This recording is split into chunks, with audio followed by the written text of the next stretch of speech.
I don't feel like I've been here enough lately. So here I am. I wanted to talk to you guys about something that I discovered in the last week or two that may or may not work for some of you. You probably would have had to have purchased this back in the day, and maybe 360's version only is the one you're going to be able to still get. I haven't been able to figure this out yet, but I've been playing NBA Jam On Fire Edition. And you might say, well, Scott, which NBA Jam game is that? That's the one that came out in 2011 for the PlayStation 3 and the Xbox 360.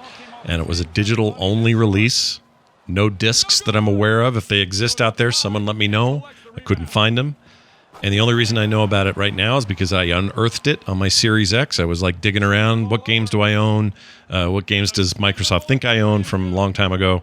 And one of them it ran into was NBA Jam On Fire Edition, which plays great, perfectly wonderfully on a Series X and actually looks like a modern game, weirdly, even though it's kind of old now. I did some hunting around, and the Xbox version of the game, when you go look at it in the Xbox store, like if you were going to go try to buy it now, buy a 360 game to play on a more modern Xbox One or Xbox Series console, is not there. It shows as, what's the word they used? Not available separately, which is a weird way of saying we don't have this game for sale anymore.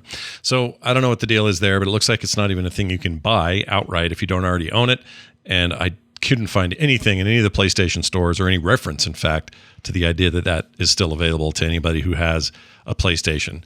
If you have a PlayStation 3 and you already owned it there, you can play it there. But since all that stuff got shut down recently, you can't go re-download it or buy it. The reason I'm bringing all of this up is because this was the last iteration of NBA Jam that was ever made. We haven't had anything since 2011. So this version, the On Fire edition of the game, is all we're going to get for the foreseeable future, although, you know, who knows, maybe it's time, maybe we revive the series or whatever.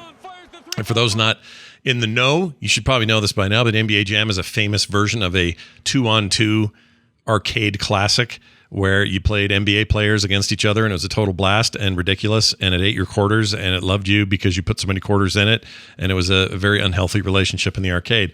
When the thing finally came home on the SNES and Genesis and other consoles, we continued to play there, and it was a little less rubber bandy and an amazing game. It's always been an amazing game, okay? It's incredible. It's a classic arcade sports title that has yet to be duplicated, in my opinion. Closest thing to it is probably NHL Hits 2003, which was also an Acclaim / Midway joint. And that was an amazing arcadey hockey game. But even then, nothing quite stacks up to NBA Jam. Anyway, back to the point. Apparently, I owned this. It's on my 360, or was on a 360 I owned. And I forgot about it. And the other day, I'm digging around and I see it and I'm like, oh, can I download this? You sure can. So I did. And I thought I owned it on PlayStation 3. I may have owned it in both places. I don't know. But anyway, it downloaded on my Series X, and I proceeded to play a whole bunch of games with my son and my kids, my daughters. And I haven't had that much fun in a couch controller situation in a really long time. It is an understatement to say the game not only holds up right now in terms of graphics, gameplay, control, speed, 60 frames per second, 1080p at a minimum. It looks great scaled up on a 4K TV. I don't have any problem with that. The sound's amazing. The announcer's amazing. Everything about it is really it's as good as they ever got. And it's got this whole unlock system where I can go get, you know, Malone and Stockton and Jordan and Bird and all these players from back in the day. You start with rosters that were current in 2011. So it's obviously going to stop at there as far as new players go. But all the old folks are in there. And that's great because you're going to unlock them all. Anyway, I just feel like something should be said that this game's great and they should do a re-release of this so more people can play it.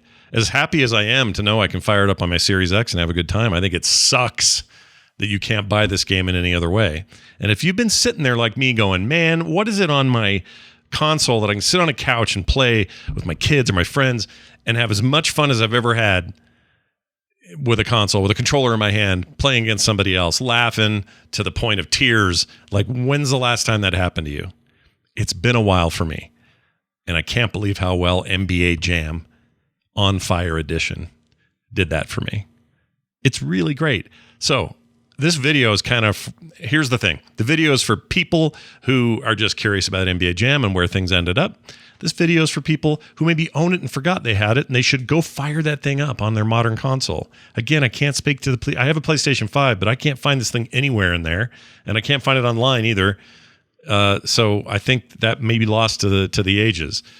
But if you bought it and owned it on a 360, and you still have your account you're logged in under that name, you own that game, and you owe it to yourself to fire that back up and have a really good time. And it's pretty good in solo mode as well. You unlock stuff. It's fun. It's great. It's as good as that game ever got. And I'm a little bit bummed that they've just let it languish. I mean, this is EA 101, right? EA Sports owns it now. The last 2 games were them. They bought the rights back in, 2002 or 3? And it's been them making it ever since. They've only made 2 games. They made NBA Jam for the Wii, PlayStation 3, Xbox 360, and then they made this on Fire Edition, which was new AI, improved visuals, roster updates. The announcer named Kim Kitzrow is the in-game announcer.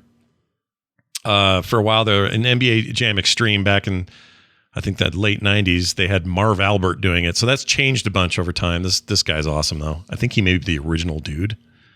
Can't remember. Let me see.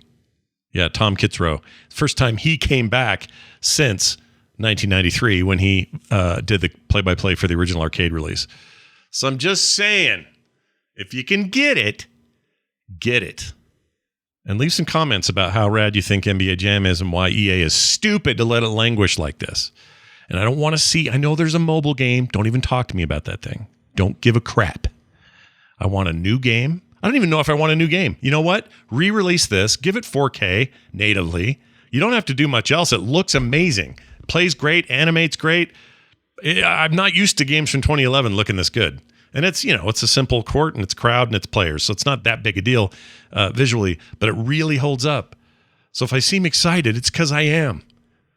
So go see if you can find it. All right, before we leave, I wanted to just share this with you. I saw this in a video game documentary called Console Wars, which is currently on Paramount Plus. I recommend you watch it. It's all about Sega and Nintendo going at each other's throats in the late 80s through the mid-90s.